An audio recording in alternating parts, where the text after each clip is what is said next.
Unatakiwa kwenda hospitali kupata mental therapy. Kwa nini? Sababu uko na change of heart ya ghafla, kama ambavyo unipendi siku hizi. Babe, ni siku ya therapy, twende hospitalini. Niko tayari, twende. Umependeza sana, really have a good taste.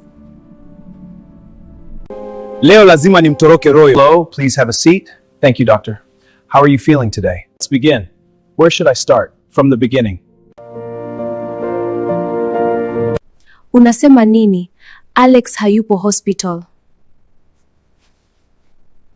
Leo lazima nimpate Alex. Nitaanza na waliowahi kumkamata Alex.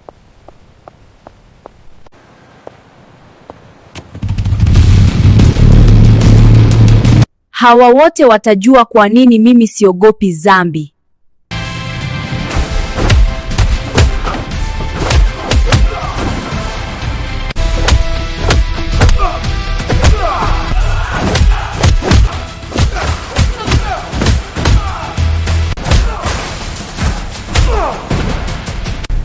Niambieni Alex yupo wapi? Niambieni Alex yupo wapi? Niambieni Alex yupo wapi? Kwa nini Alex anaomba msaada kwenye simu ya sekretari wake? Atakuwa amepata tatizo. Nitaenda kumsaidia sasa hivi. Leo niambie sekretari wangu yupo wapi na kwa nini una simu yake? Nitakwambia ukweli. Au umemuua? Hapana, please nisikilize. Ilikuwa hivi. Najua unataka kumdhulumu Alex kampuni. Nitamwambia ukweli, tutaona kama ataendelea kukupenda. Mimi Alex nampenda na sitaki kumpoteza. Huo ni upendo wangu kwake.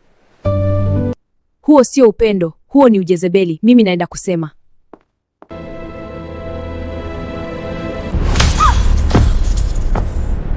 Somebody please! Why are you doing this? Secretary kaenda wapi tena? Siwezekana mwanamke mfano wa Lucifer. Naondoka, usinitafute tena. Please, I am so sorry.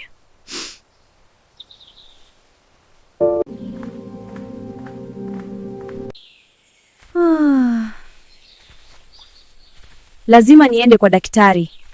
Roy, umebakiza muda mchache. Usipofanya surgery mapema utakufa. Nimebakiza muda gani? Miezi 6. Nipo pamoja na wewe katika hili. Usijihisi mpweke.